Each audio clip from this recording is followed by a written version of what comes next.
Pada tahun 1970-an, kota San Francisco dikenal sebagai kota kebebasan. Bar, klub malam, dan kehidupan malam berkembang pesat, terutama di distrik Castro District. Namun, di balik lampu neon dan musik disko, seorang pembunuh berantai sedang berburu. Ia mendekati korbannya dengan ramah, mengobrol, tertawa, lalu menggambar wajah mereka di sebuah kertas. Tidak lama setelah itu, korban-korban tersebut ditemukan tewas dengan luka tusukan brutal. Polisi kemudian memberinya julukan yang aneh, The Doodler, dan hingga hari ini, identitasnya masih menjadi misteri.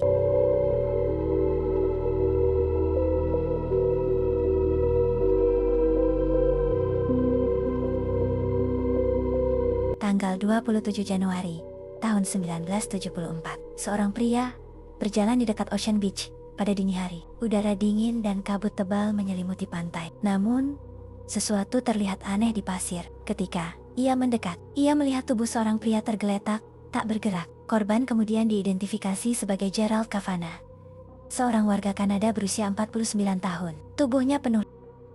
Tangannya terdapat luka pertahanan, tanda bahwa ia berusaha melawan sebelum akhirnya tewas. Polisi awalnya mengira ini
pergi ke tempat yang lebih sepi. Di sanalah serangan terjadi. Polisi akhirnya memberi julukan The Doodler karena kebiasaannya membuat doodle atau sketsa sederhana. Namun meskipun sudah memiliki deskripsi pelaku, pembunuhan terus berlanjut.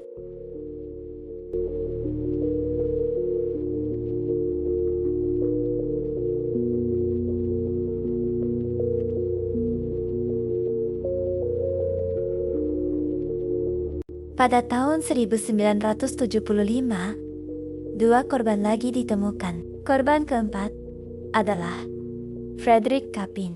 Tubuhnya ditemukan di dekat pantai dengan luka yang sama. Tidak lama kemudian, korban kelima ditemukan. Namanya Harold Goldberg, seorang diplomat asal Swedia. Tubuhnya ditemukan di Semek Semai dekat Lincoln Park Golf Course.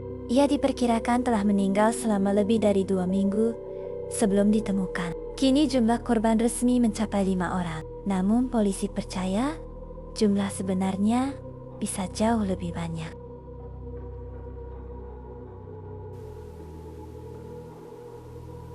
Yang paling mengejutkan, polisi sebenarnya sempat menemukan tersangka utama. Beberapa korban selamat bahkan mampu mengidentifikasi pria tersebut. Namun ada satu masalah besar, beberapa saksi adalah tokoh terkenal, termasuk seorang diplomat dan seorang entertainer terkenal. Pada tahun 1970-an, mengakui bahwa mereka berada di Barge bisa menghancurkan karier mereka. Karena itu, mereka menolak bersaksi di pengadilan tanpa saksi utama. Kasus tersebut tidak bisa dilanjutkan dan tersangka itu akhirnya dilepaskan. Setelah tahun 1975, pembunuhan yang memiliki pola yang sama tiba-tiba berhenti. Tidak ada korban baru, tidak ada tersangka baru. Kasus The Doodler perlahan berubah menjadi cold case. Selama puluhan tahun, misteri ini tetap tidak terpecahkan.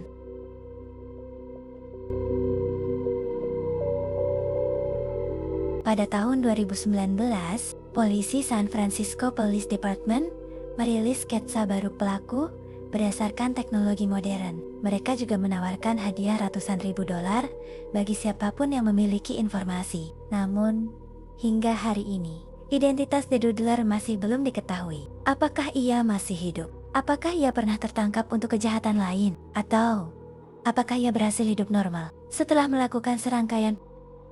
Tidak ada yang tahu. Yang pasti, di balik gemerlap kehidupan malam San Francisco tahun 1970-an, seorang pernah berjalan bebas di jalanan kota, dan hingga hari ini, The Doodler tidak pernah tertangkap.